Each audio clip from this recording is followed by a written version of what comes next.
কৃষ্ণ পদ পুজিবাক সাক্ষাতে আশয়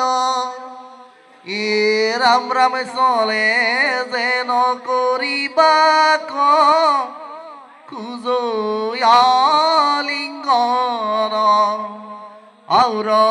গোপীবলৈ শুনা মুহুৰ বচন এ ৰাম ৰামে বজায় মোহন বংশী যেৱে কৃষ্ণে ৰংগে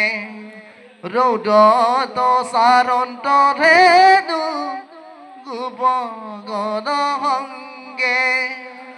মেঘে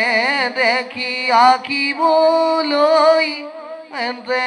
মোৰ মিত্ৰ নীলতন পীত বস্ত্ৰে দেখিতে বিচিত্ৰ এ ৰাম ৰামে হি বুলি মেঘ হৈ আখি একত্ৰ মিত বুলি ওপৰত ধৰে ছায়া ছত্ৰ ইয়ে ৰাম বাহৈ প্ৰেম পুষ্পচয়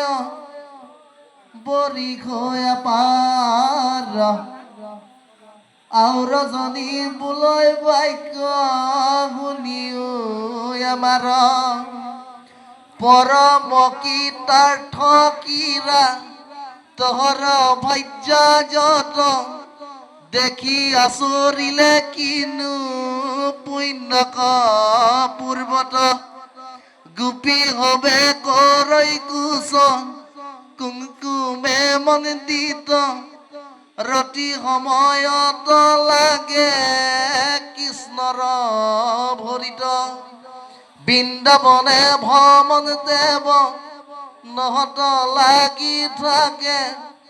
পাৱৈ পিয়া কামে কিৰা তিনি দেখি থাকে কৰৈ সি কুংকুমে ততনো মুখ মিলয় মহো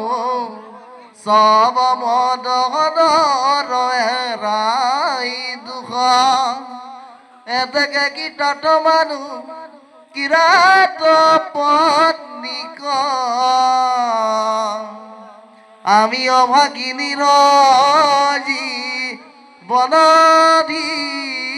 অধিক হৰিকে হয় কথা শুনা গোপীগণ ভকততে শ্ৰেষ্ঠ ইটো গিৰি গোবৰ্ধন কৃষ্ণ পদ পৰকে পজৈ প্ৰেম ভাৱ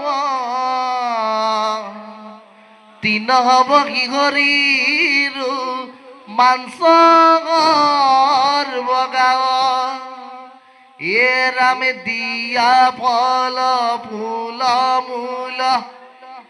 মহায়ুপহাৰ গোপমে গোবিন্দ কৰৈ হতকাৰ এতেকে পৰ্বত ইটো মুখ্য হৰি দাস আউৰ গোপী কহবৈ শিৰ চাপি পাখ দেখি আচৰ্য ইটো কৃষ্ণৰ চৰিত্ৰ চৰন্ত ধেনুক গোপ সমূহে গীত মাথাত চান্দনী জৰি কান্দে লৈয়া পাগ গাঁৱে গীত বংশীত পঞ্চম তুলি ৰাগ